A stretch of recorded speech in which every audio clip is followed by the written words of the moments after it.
A mother of two warned 30,000 people her husband was dangerous. 13 days later, her own son was calling 911. Here's the part that should bother you most. The shooting wasn't the first warning sign. Weeks before it happened, police already knew something was wrong. So the real question isn't just what happened to Sara Gilson. It's why knowing wasn't enough to stop it. Before any of this happened, Sara Gilson lived what looked like an ordinary life. She was a hairstylist, a mother of two.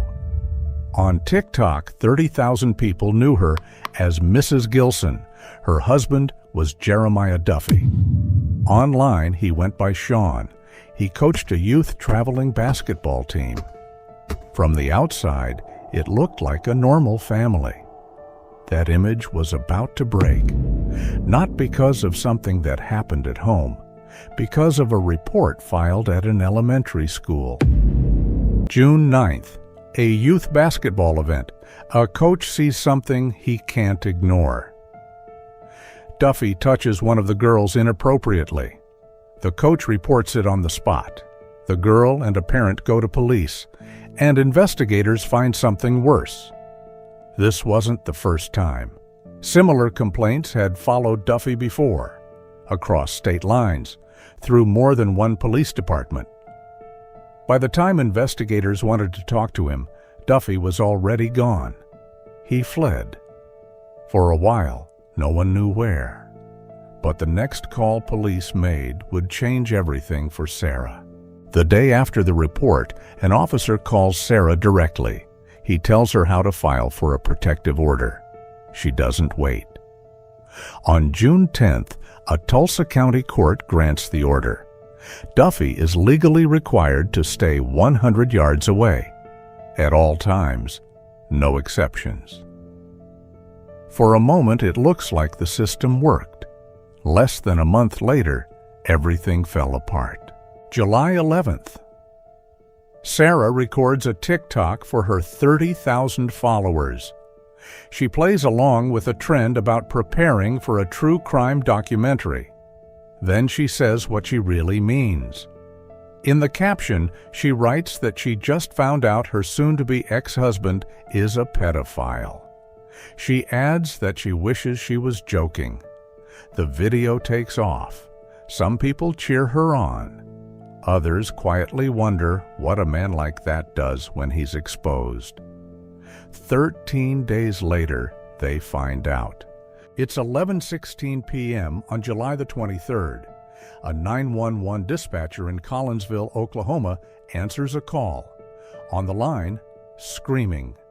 Then a sound the dispatcher will later describe as a gunshot.